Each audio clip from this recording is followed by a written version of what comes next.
Hello friends, మన అరకు ట్రిప్లో second location Polluru water falls. Sileru river view point నుండి 13 కిలోమీటర్స్ వస్తుంది. జస్ట్ 20 మినిట్స్లో లొకేషన్ను చేరుకోవచ్చు. వస్తూనే ఎంట్రన్స్ మాత్రం అదిరిపోయిందనుకో. ఇంత ముందు వీడియోస్లో చూస్తే ఎంట్రన్స్ బోర్డు ఇక్కడ కనిపించలేదు. బహుశా ఈ సీజన్లోనే పెట్టారనుకుంటా.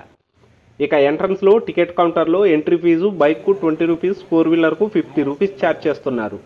అదే ప్రీ వెడ్డింగ్ షూట్ అనుకోండి, ప్రీ వెడ్డింగ్ షూటు, మూవీ షూట్లు ఇలాంటివి అయితే 200 నుండి 1000 వరకు ఛార్జ్ చేస్తారట. అన్నట్టు మీకు చెప్పడం మర్చిపోయా, Sileru river view point video కింద కామెంట్ బాక్స్లో పిన్ చేసి పెట్టా. చూడని వారు ఉంటే ఒక్కసారి చూసేసేయండి.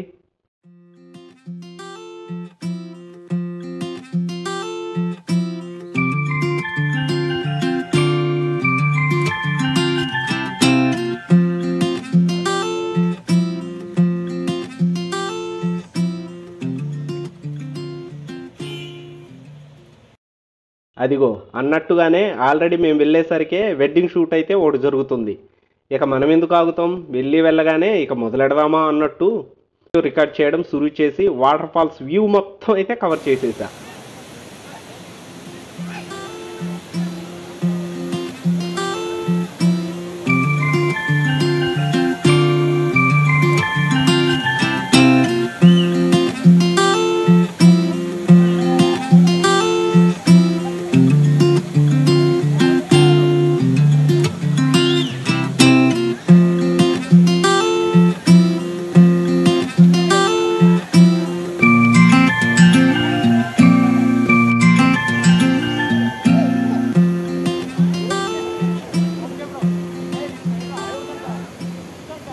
వాటర్ ఫాల్స్ వ్యూ మాత్రం సూపర్ అంటే సూపర్గా కనిపిస్తుంది. మరి మన డబ్బా ఫోన్తో షూట్ చేయడం వల్ల మీకు ఆ విజువల్స్ కనిపిస్తున్నాయో లేదో కింద కామెంట్ చేయండి మామ, నేను కూడా తెలుసుకుంటా. చెప్పాలంటే ఒక్కొక్క లొకేషన్లో ఒక్కొక్క కొత్త ఎక్స్పీరియన్స్ని అయితే ఎంజాయ్ చేశా. ఇక వాటర్ ఫాల్స్ నుంచి రైట్ తీసుకొని 9 కిలోమీటర్స్ డ్రైవ్ చేస్తే స్పాట్కి అయితే వెళ్ళిపోయాం.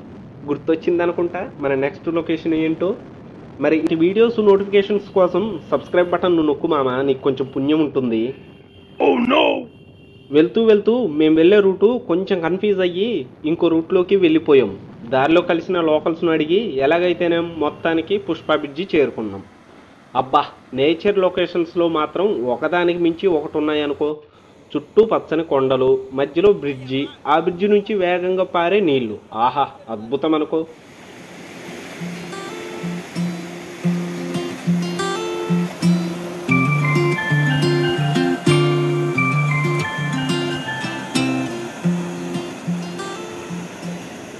ఇలాంటి బ్యూటిఫుల్ లొకేషన్ను ఇన్ని రోజులు చూడకుండా ఎలా ఉండగలిగా మామ నేను అని ఇప్పుడు అనిపిస్తుంది. ఇంకో ఇంపార్టెంట్ విషయం ఏంటంటే ఇక్కడ చాలా కేర్ఫుల్గా ఉండాలి. వాటర్ స్పీడు ఘోరంగా ఉంది, లోతు కూడా చాలా ఉంటుందంట. ఇందులో గనక పడ్డారనుకో మన పని ఇక హరిగోవిందే.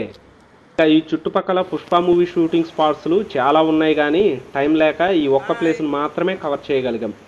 ఎప్పుడైనా వస్తే మాత్రం చుట్టుపక్కల ఉండే లొకేషన్స్ కూడా తప్పకుండా విజిట్ చేయండి. నెక్స్ట్ వీడియోలో అద్భుతమైన ఐస్లాండ్లో కలిగిన డొంకరాయి ప్రాజెక్ట్ను మాత్రం అస్సలు మిస్ కాకండి. Bye bye.